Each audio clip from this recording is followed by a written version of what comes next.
Every afternoon, when the school was over, the children would wander into the giant's garden.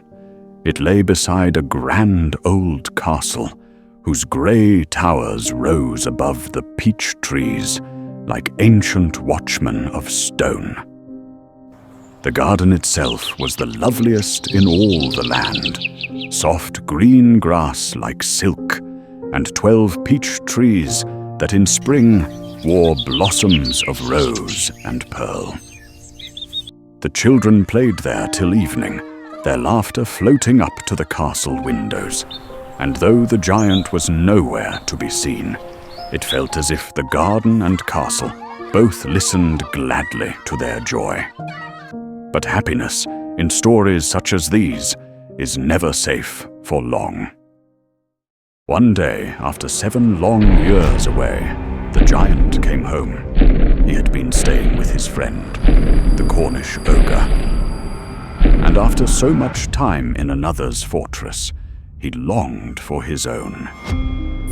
When he arrived at his castle, he found the gates open, the garden alive with laughter, and his trees bending under the weight of children playing among the blossoms.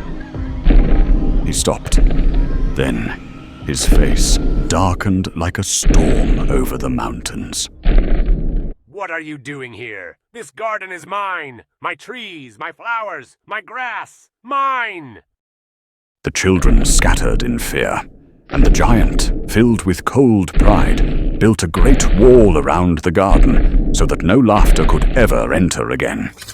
Over the gate, he nailed a sign that read, "Trespassers will be prosecuted." Satisfied, he returned to his castle, which felt larger than ever, and emptier, too. The poor children had nowhere to play now. They wandered along the high wall, peering through cracks in the stone, but all they could see were the grey towers of the giant's castle and the lifeless garden beyond. Inside the wall, silence grew. Without laughter, the birds forgot to sing. Without children's feet, the grass grew tired of being green. And so, winter came, and stayed. Snow covered the garden like a shroud of sorrow. Frost climbed the trees with silver fingers, and the north wind came roaring through the castle's chimneys, howling like a ghost that couldn't rest. The hail danced wildly on the roofs, and the giant sat by the fire in his great hall, wrapped in furs, grumbling at the cold. I do not understand. Why won't spring visit my garden anymore? But in truth, he had chased her away, for where the heart is selfish, even the sun will not stay.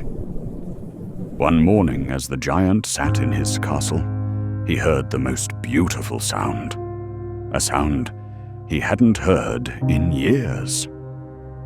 It was a bird singing outside his window, not the harsh cry of the north wind or the rattle of hail, but the sweet, trembling song of life returning. He leapt from his chair, and when he looked out, he saw something that made his heart stand still.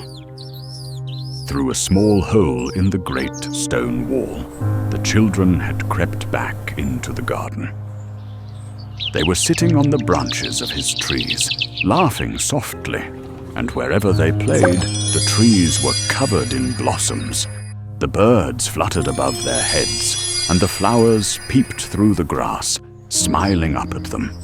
It was spring at last, everywhere except one corner. In the shadow near the castle gate, a single tree stood still, frozen in winter. Beneath it, a very small boy stood weeping. He was too tiny to climb, and the branches seemed to reach upward in pity, but could not bend low enough to help him. When the giant saw the little boy crying beneath the frosted tree, his heart trembled for the first time in many years. He understood now why spring had never come to his garden. Because kindness had never lived there. How selfish I have been. Now I know why the flowers left me. I will help that child, and I will break this winter forever. So the giant rose from his castle window, his heavy footsteps echoing through the great halls. He opened the door softly and stepped into the sunlight for the first time in years. When the children saw him, they ran away in fright, all except the little boy, whose eyes were still full of tears and who did not see the giant coming. The giant walked gently toward him.